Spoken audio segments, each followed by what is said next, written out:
Welcome to Self-Publishing with ALLi from the Alliance of Independent Authors. This week, it's our advice stream focusing on editing and design. Discover how you can apply best practices in these first stages of the publishing process to ensure the excellence of your work and its ability to appeal to your target readership. This Self-Publishing with ALLi podcast is sponsored by BookVault. Sell high-quality print-on-demand books directly to readers worldwide and earn maximum royalty selling directly. Automate fulfillment and create stunning special editions with BookVault Bespoke. Visit bookvault.app today for an instant quote.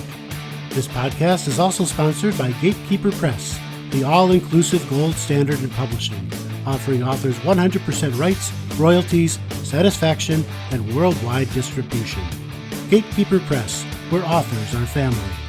And here's your host for the Self-Publishing with ALLi podcast, ALLi Campaigns Manager, Matty Dalrymple. Hello, everyone. I am Matty Dalrymple. I'm the Campaigns Manager for ALLi, and I am here today with MaryCatherine Jones. Hey, MaryCatherine, how are you doing? I'm awesome. Thanks so much for having me today. I am pleased to have you here. And to give our listeners a little bit of background on you, MaryCatherine Jones is the owner and executive producer of the Audiobook Experience at VoiceOver Vermont, an award-winning boutique audiobook recording and production studio. She delights in working with authors in her Vermont studio to bring their stories to the world, either using their voices or finding the perfect narrator for their audiobook. And so we're going to be talking today about editing with the audiobook in mind. And I thought that to start out, it would be useful just to put in a little plug for audiobooks. I'm guessing you're going to be pro audiobook. I myself am pro audiobook, but I think it's that third format that is hardest for indie authors to reach. Like the ebooks, pretty much a no-brainer. Print books have gotten so easy, you don't particularly need any special technical knowledge, or it's not a lot of extra effort to make a print book. Audio is a little different because audio is going to be more time consuming and more expensive. So talk a little bit about what you see as the pros and, if appropriate, the cons of adding an audiobook to a person's portfolio. The only con, I think, is to the pocketbook. And so anybody that I talk to, I really make sure that they know that this is going to be an added expense, because it is creating it in an entirely different format where even though the words are written, we are literally starting from word one and we are recording every word and then editing and all that kind of thing. So the budget is something definitely to be taken in mind. But with that said, having an audiobook is absolutely increasing your access to the market. There are a growing number of people who are now only reading with their ears. I love audiobooks, but I am still, if there's a book that I need to have, I'm always going to go for the print version first. And then what happens is I start reading it and I go, oh, I need to have this on audio because I never want to stop. I want to be able to read in bed. I want to be able to read when I'm going to the grocery store. I want to be, all of that kind of stuff. So as more people are understanding how easy it is to have access to these audiobooks, there's more demand for it. A case study of one is my husband, who never, ever, ever listened to audiobooks. But now that Spotify has come up with their listening program for the premium listeners, you get 15 hours per month of audiobooks.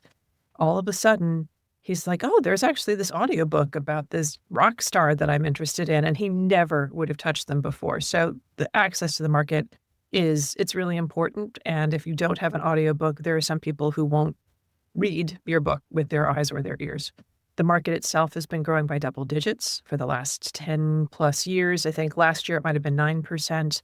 2023, the numbers were $1.980 billion in sales for the U.S.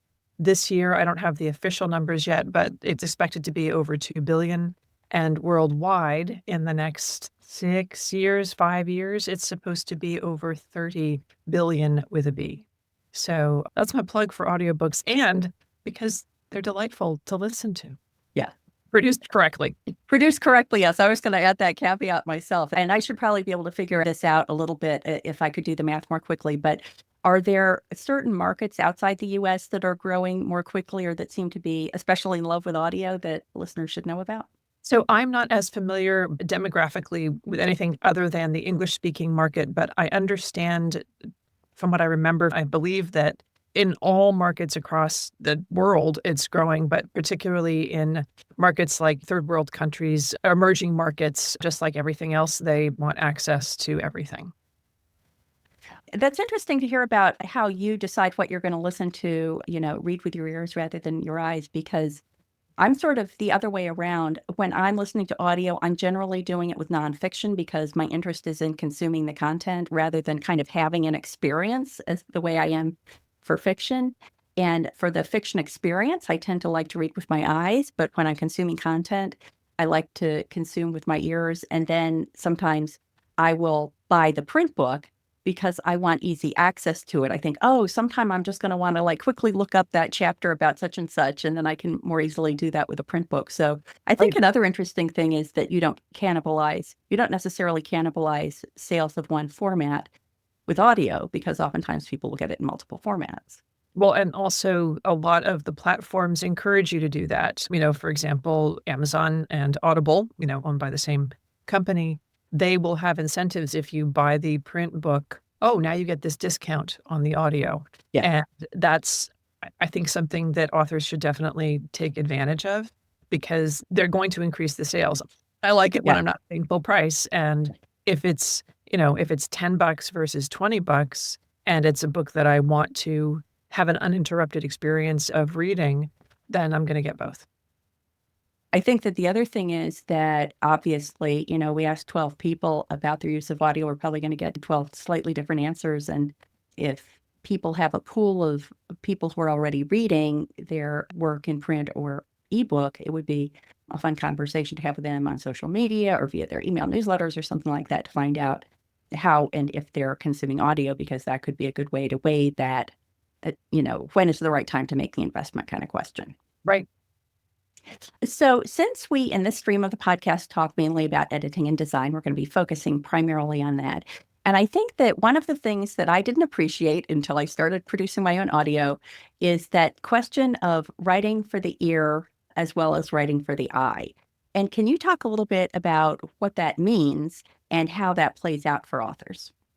Sure. So to qualify, my expertise is mostly working with authors who have come into the studio and we open up their book and go, we're going to need to do some adaptations here. But with that in mind, there's some things that I have basically developed that would be good guideposts for authors working with an editor at the beginning of the process to kind of streamline that so that these decisions don't have to be made the day that you arrive at the recording studio.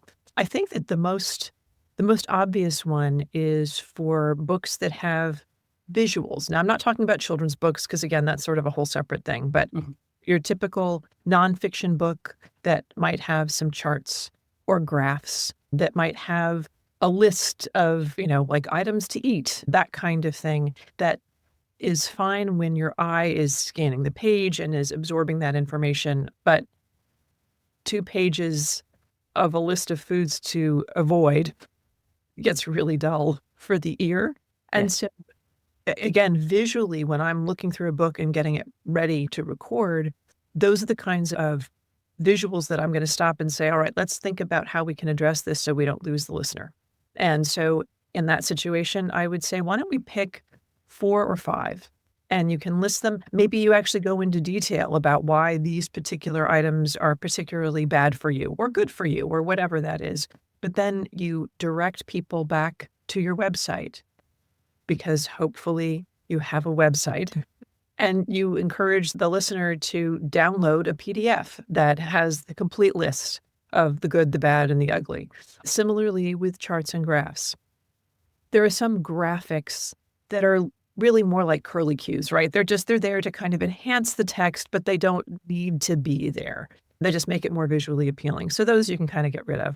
But if you have information that is embedded within the graphic, let's say a pyramid, if you've got a pyramid where you can easily describe, maybe it's like Maslow's hierarchy, that would be easy to describe. Imagine that you need a strong foundation at your base, and you have the need for food and shelter, and above that. And so you can write out so you're not doing it extemporaneously in the booth, but how you would describe that particular visual.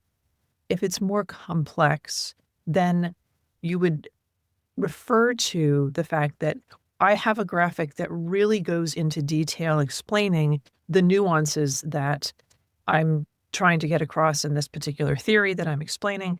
I encourage you to go to my website it's available as a PDF download.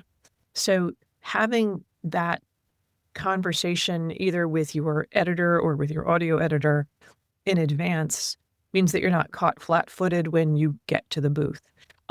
Some production houses don't even open the book until the author gets there.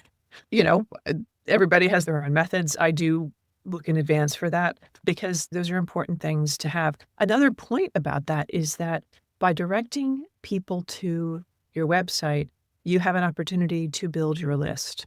So you can capture their names. You don't have to make them pay anything, but everybody now is very used to, if you go to somebody's website, they're going to ask for your email. So they're going to give you the email. And so it's a list building tool for you. Another point I want to make is if you're going to direct people to your website, and even if you don't have graphics, you should do that and just say, there's more information about me and all of the wonderful things that I do. Direct people to your website, but have that written out. That's not going to necessarily be in the PDF of your manuscript. So think about what you want to say to the audiobook listener. I encourage the authors I work with to create a note to the audiobook edition. And the sky's kind of the limit with that. So I hope that answers your question. Yeah, I had lots of follow-on questions and thoughts. One is not really specific to audio, but that whole idea of sending people to your website. I think it's obvious from the examples you gave about how that can play out in nonfiction. I think even for fiction, for example, one of my novels has a backstory of a big fire that took place in Maine in 1947. You may know about that being from a neighboring state. And in the author's note, I described, what had happened and how it inspired me. But I realize now I'm kind of losing an opportunity by not saying, if you want to see some pictures from the fire, or if you want to read like the National Park Service's description of what happened as the fire burned across Acadia National Park and things like that, sending them to the website. So that's independent of audio. But what it made me think of audio specifically is that I just recently went on a big Malcolm Gladwell binge. I pretty much listened to every Malcolm Gladwell audiobook out there. And the one, it made me think of that in a couple of ways. One is when you were saying, like, reading the long list of things, the only time I got bored through, like, I don't know, 8 Malcolm Gladwell audiobooks is he was reading, like, just basically a long list of figures. And after, like, a minute, I thought, dude, there has got to have been a better way to do this than just reading it out. But what I thought was more interesting is one of his books, and I think it was Bomber Mafia, was a book that was originally written for audio and then adapted in order to be able to put it out in ebook and print as well. And so that's, and I mean, I think everybody kind of thinks of their books in the indie author space as being, ebook first, and then hopefully along with print, and then audio maybe down the line. But thinking of audio first as an option is fun. And then he had a very robust website that he sent people to, that he was using not only to provide, photographs and things like that illustrated the Bomber Mafia story, but also, and if you want to listen to my podcast, click here. If you want to sign up for my newsletter, click here. Oh, look, here's a product I have, or here's another book. So he was doing it in a very appealing way because he knew that the people who were visiting the site were people who were already fans of his work, but I'm sure he gets a lot of bang for the buck for doing that. Right. And if you don't do that, people don't necessarily know. Mm-hmm. Yeah. So yes, definitely do it. You don't want to bang people over the head with it, but let people know there's more ways to connect, to learn more about the story. In memoir, there are often photographs, and those can be such great pieces, and you don't want to have the audiobook listener lose that opportunity to see the photos. And you can also have way more photos than you might have had in the book because you don't have to, pay for printing. Yeah. And one thing that I also thought he did very well is he posed it much more as sort of building a community, like join other fans of the Bomber Mafia story to learn more. And I can't remember if he had like places where people could log comments and things like that, but that would certainly be easy to add on. The other thing I was thinking when you were talking about like changes between perhaps the written words and the spoken words are that for my own books, the narrator for my fiction works, Victoria Matlock Fowler, is very good at voices. And so if I have a long thread of conversation between 2 or 3 people, it's very clear by the way she distinguishes each of the voices who's speaking. Whereas in writing, my editor is always reminding me, like, now you've gone a couple of lines, let's stick in a dialogue tag just to remind everybody of like where we are in the conversation. And so when I give the book to her, I say, if you ever find that and you feel like you can leave out the he says, she says, do that. Are there any other specific circumstances like that where you would advise an author, if they're reading through their book preparatory to producing it as audio, that they could profitably adjust between what they're writing and what will be voiced?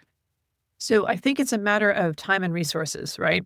So what I advise, and this is, again, a conversation I have when we're working with a professional narrator, some are more adept than others at doing the voicing. And so you then rely on the producer and the narrator's sort of self-knowledge about that. But what I ask is, if in the course of narrating this book, the narrator feels like the tags are getting in the way, can they have some discretion about omitting them? Mhm. And obviously, ideally, you would have the author go in and actually make those changes, but that can be very, very cumbersome.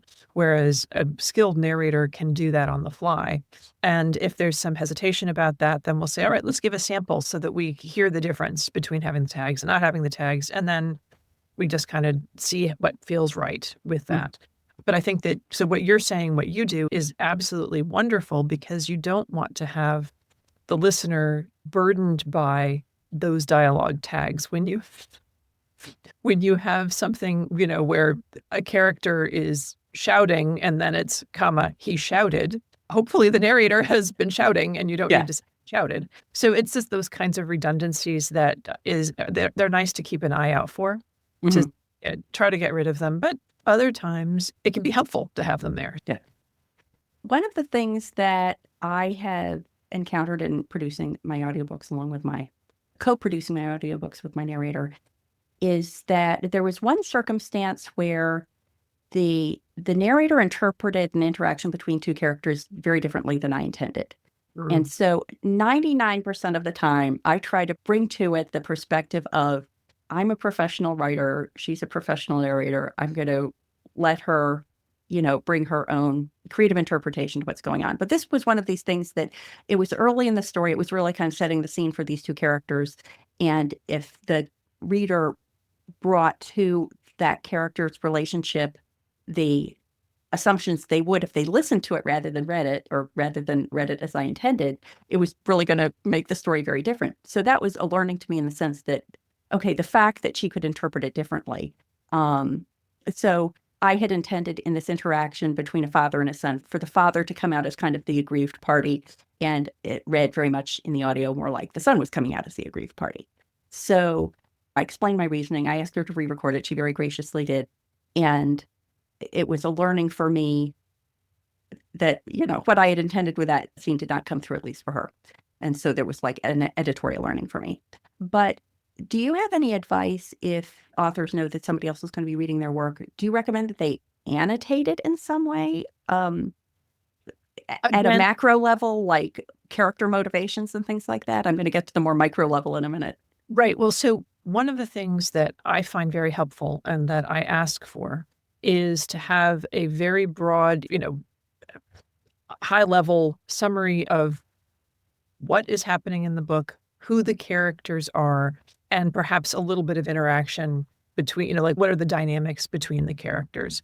That's wonderful in case because that helps the narrator, when they are reading, understand what the framework is, so that as they're building their narrative approach, they've got that in their back pocket. I also think that, again, as a writer, if I've written something that could be ambiguous, you want to be clear about that. I also think that for every project that a narrator is involved with, it's really lovely to have a meeting with the narrator, the author, the producer, if you're working with a producer, and make sure literally everybody's on the same page. Give an opportunity to say, I had a question about this. And let's not even get into pronunciations, but really make sure that everybody agrees that, oh yes, this is the way that we see this character being embodied. And, let's have a lighter touch, or I'm looking for something a little bit, heavier. And I've had a couple of times, only a couple, but where there has been a scene that has been interpreted by the narrator where it's like, oh, the mom sounds a little too angry. Can we redo that? And a Yeah. good narrator is going to want to have the story be first and is going to be fine with that. If the entire character throughout is not interpreted correctly, that means that there wasn't a good conversation at the beginning. And that's why that needs to happen. One thing that I found super useful, and I don't know why it took me like 5 books to figure this out, is to give my narrator a picture of a person, a well-known person that I think sounds like the person, because there was a character that I pictured as like a big rough person, and she didn't read it that way at all. And fortunately, one of my tips, this is more of a production tip than an editing tip, is listen to the chapters as your narrator reads them, because if you get to the end of the book and they've failed to make the big imposing person sound big imposing, you're pretty much stuck with it. But if they've only, recorded a short chapter, you're okay. And I ended up sending her a picture of Dick Butkus. This reference may not make sense to people under a certain age, but a big burly football player from back in the days when I used to watch football with my dad. And she was like, oh yeah, now I see what you're going for. So a visual can sometimes be helpful. And that could be useful for the editing process for yourself, even way before you're thinking about the audiobook. No, I think it's great. But again, you do have to remember that not everybody's going to get the references. I just was working on a project where one of the character pictures was Ricardo Montalban. And the narrator was like, no clue. Yes. No, well, I found a picture. I think Dick Butkus hosted Saturday Night Live at one time, many years ago. And I found a video of him doing the monologue, and I sent it to her, and I said, this is basically what the character. So yeah, lean on audio. Any of that is so welcome. Anything that you can do to make the narrator's life easier is fantastic. Yeah. One of the things you had mentioned earlier was the fact that if you really get enmeshed in a book, you want to be able to read it at any time, consume it at any time. And the fact that I think it's called WhisperSync on Amazon, you can switch from the ebook to the audiobook and it picks up where you've left off. If you're making changes like taking out the he says, she says in the audio, does that mess up things like WhisperSync? That's a really good question. And I think that it depends on how much and the algorithm. I have not had any problems with WhisperSync. Nothing has been flagged in the books that I have worked on, but that doesn't mean that something couldn't come up. So I think that's a very good consideration. I would imagine, and this is just hypothetical, but in the case where you're doing a pretty extensive edit, like, you're getting rid of 3 pages of lists, right? That could affect the WhisperSync.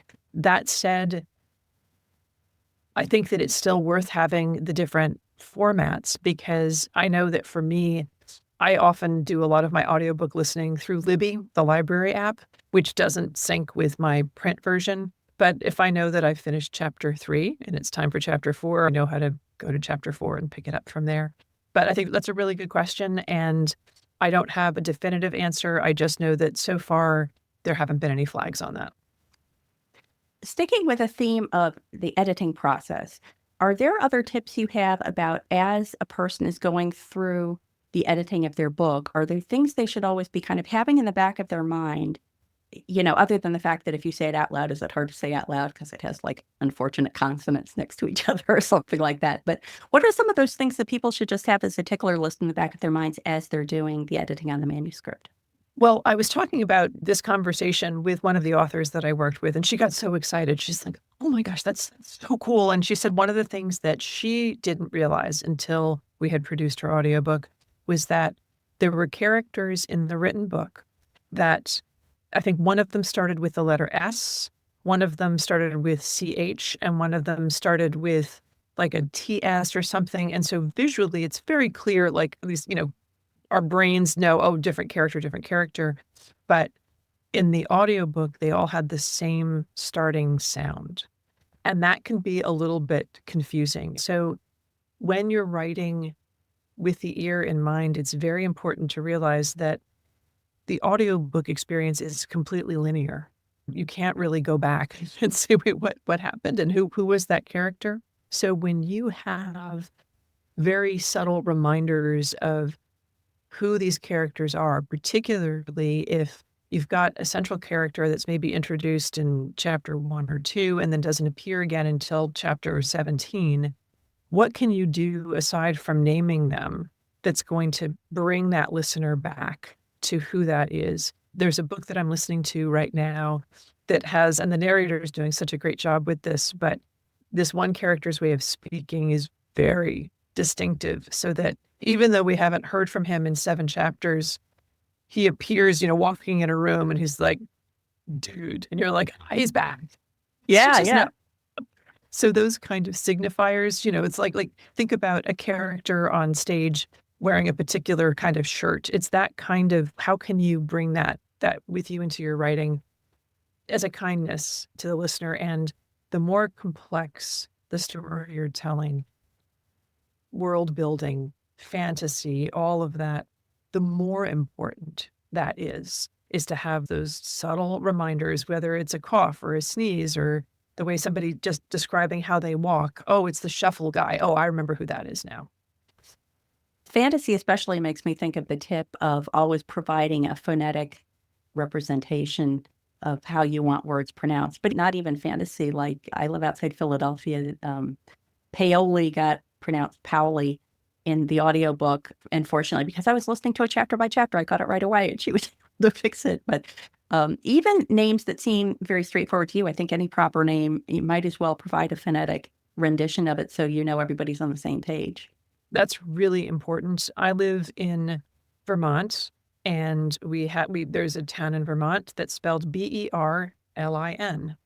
And if you call it Berlin, everybody will know that you are not from Vermont and this is not authentic, and it takes you out of the story. Because it's Berlin, obvious. Yep. But Lancaster. Yes. I mean, so those are really, really important. And having those place names, having those character names is fantastic. I was talking with a woman at a conference, I think 3 weeks ago, and she said that she had fantasy series and she worked with one narrator who did the audiobook version, and for whatever reason decided to go with a different narrator for the other audiobook version.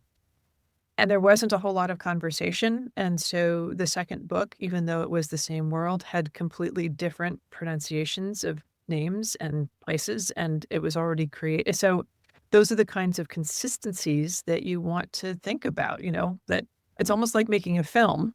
No, you need to have those things continue throughout the book or throughout the series. Yeah, I ran into an issue with that because I have 2 series, both of which are set in the Philadelphia area.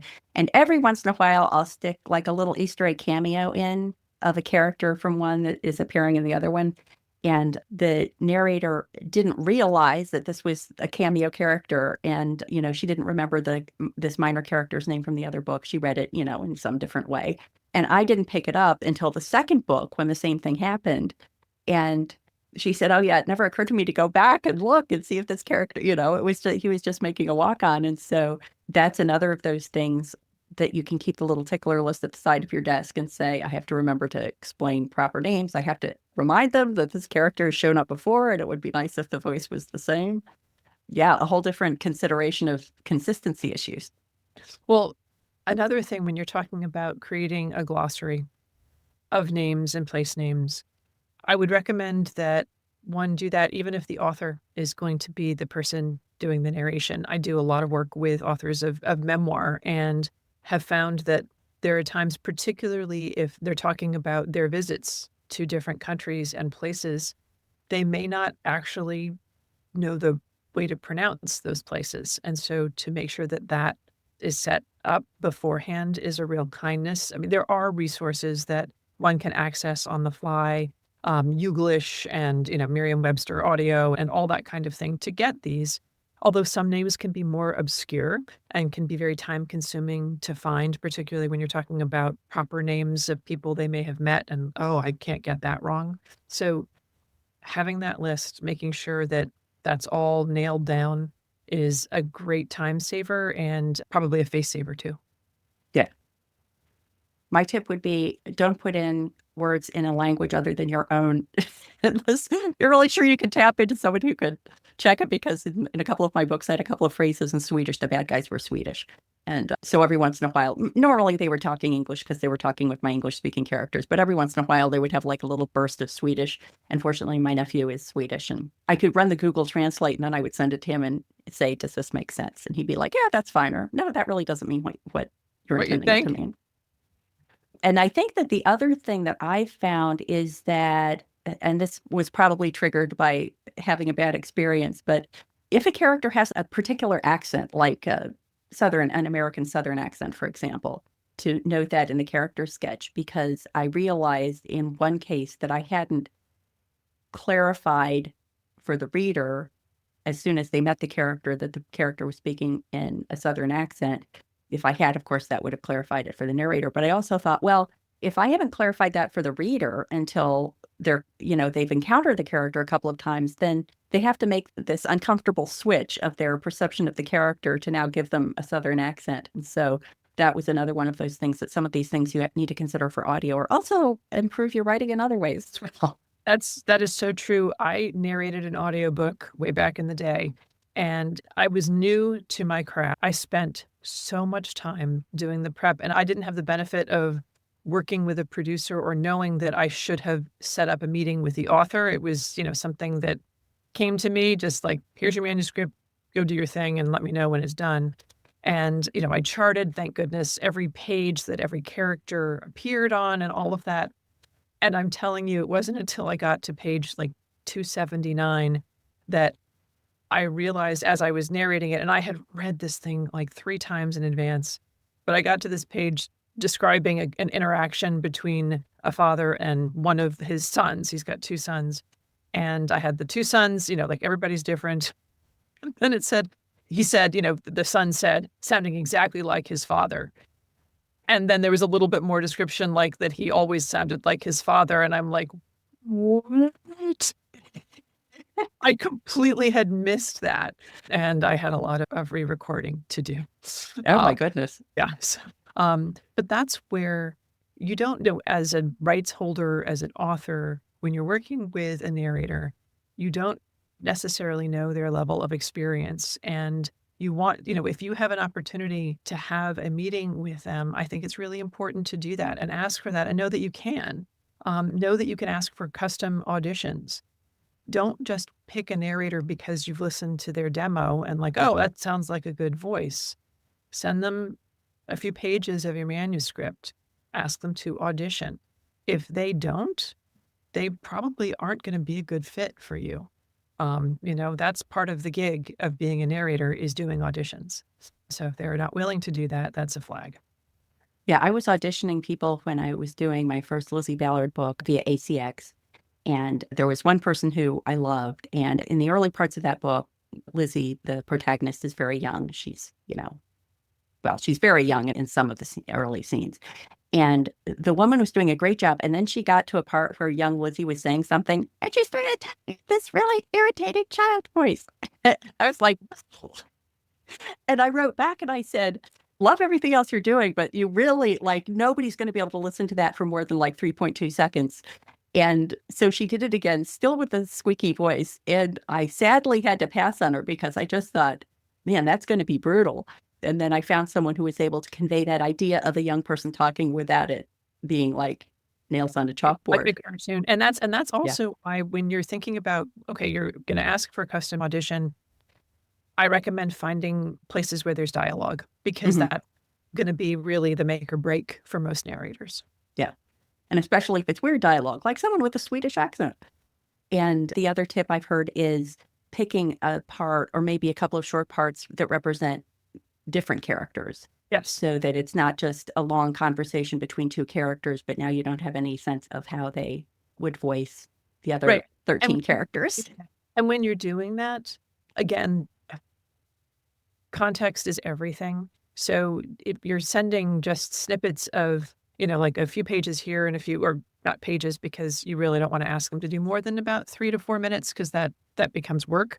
But if you're pulling things from the middle of the book, give them the scene They shouldn't have to read the entire book to do the audition, So Yeah.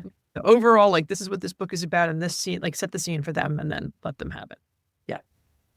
There are also tools, not necessarily for narration, but in preparation for handing it off to a narrator. There's a platform called Positron that is mostly for narrators, but some authors have been using it too. And what you do is you upload your manuscript onto the platform. It is a closed system. It's not going to feed it to the metaverse, but it will actually flag for you, these are words that may be unfamiliar. And you can kind of set the parameters because I find when I'm looking at that, I'm like, okay, people know how to pronounce this. But it also does flag things like place names and character names and that kind of thing, which can be a good, oh, right, I should make sure I clarify that. A lot of narrators will use that tool and then use that as a starting point with a conversation with the author, asking for that clarification. But those are some of the tools that are out there for that. Yeah. I just have one more thought that is, again, lapsing a little bit into the production topic, but something I think important when people are considering audiobook narration is something you need to factor in is you really need to listen to the whole thing. Because I know I've caught, my narrator, the sentences, she asked her brother about this, and she says, she asked her sister about this, or mispronouncing words that I, as a Philadelphian, know how Philadelphians would pronounce that she would not know.